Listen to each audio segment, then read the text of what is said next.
And welcome back to the B Block here. I'm Richie Stone, in for BKP today. Good morning from the office. Do we have that Chiron of for the Samaritan's Purse for donations? I want to make sure we got that in at some point. Just looking here at Politico. Trump at war with himself over Dreamers. Trump to seize populist mantle. Trump shrieking West Wing. I tell you what, folks, this Politico is the left-wing daily hit piece on Trump. It's kind of funny. I tell you what, though, they do a good job. I read it religiously. The Politico playbook. Shout out to those guys. I wanted to get in a little bit to this Alabama Senate race. I don't know how many of you guys know about this. If we get a picture, Roy Moore, Luther Strange, these are the guys going for it. Number 50, I believe. There they are. That's Roy Moore on the left and Luther Strange on the right. When Jeff Sessions was named Attorney General, he vacated his Senate seat. So that gave Governor at the time, keyword there at the time, sorry, I'm having a little trouble with the earpiece here. Governor at the time, Robert Bentley, the authority to send someone else to the Senate. So he chose, can we leave that up? He chose Luther Strange, who was the one on the right. There's Governor Bentley on the left. We'll get to him in a second. Yeah, Luther right there on the right. He was the Attorney General of Alabama.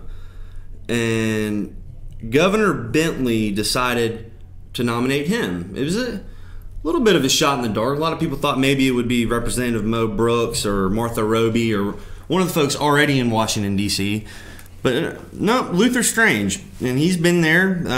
He's already, it's kind of like Karen Handel in District 6.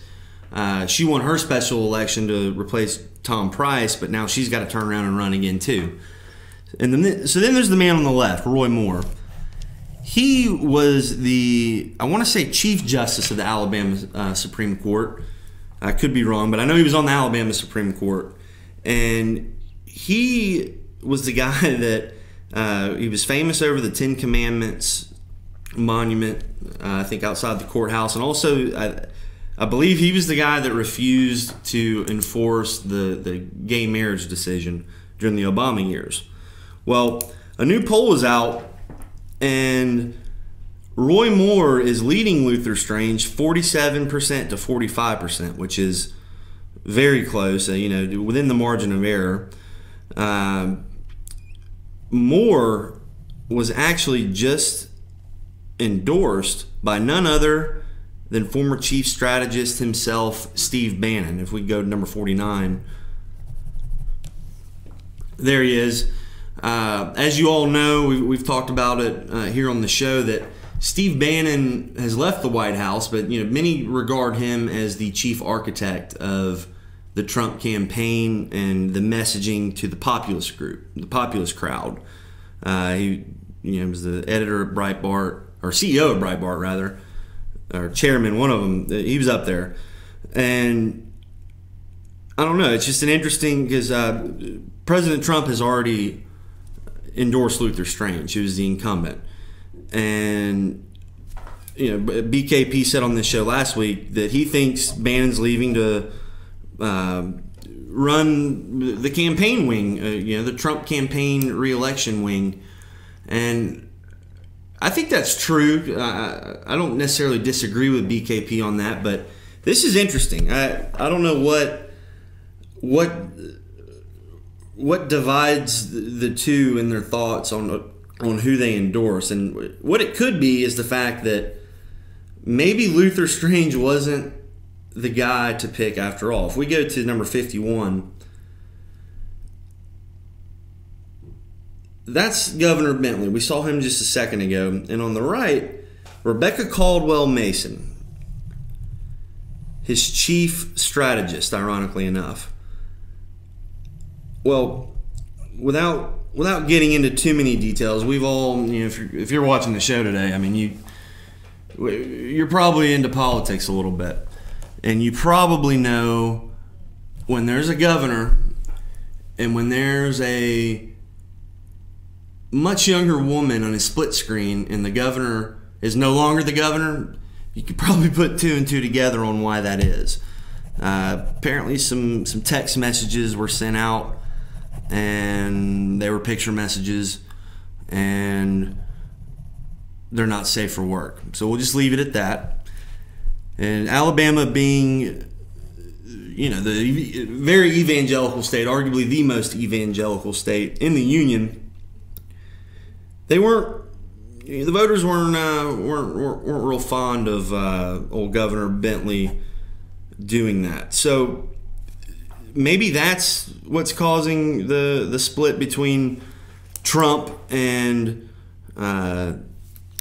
Steve Bannon. But just the appointment of Luther Strange is strange.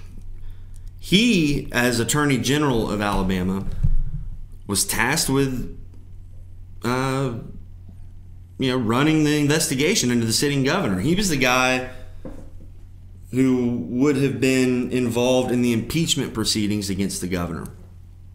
So, we've seen this in politics before historically, that sometimes the best way to get rid of a political opponent is to move them. Look at Teddy Roosevelt. The New York establishment in New York City couldn't stand the guy. So they said, hey, let's put him on the ticket with McKinley. We'll get rid of him.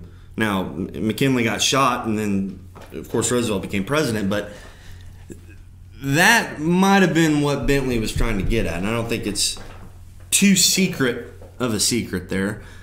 But I don't know. It's going to be interesting to watch. That's going to be... we've got some very, very interesting primaries here in Georgia that are probably going to be the races to watch. But this one's going to be interesting too. It'll kind of give us a pulse of red state America, whether the Trump hangover exists or whether it's going to be like the Obama years and have a lack of interest in the party in power. So we'll have more on that, and we're also going to get into some Georgia state politics. Of course, we got our governor's race. And Democrats in Georgia, as they are nationally, are just completely falling apart. So we're going to get that in hour two. But for now, we're going to take another quick break. I'm your guest host for the day, Richie Stone. We will be back shortly. This summer, nothing says love like a box of chocolates.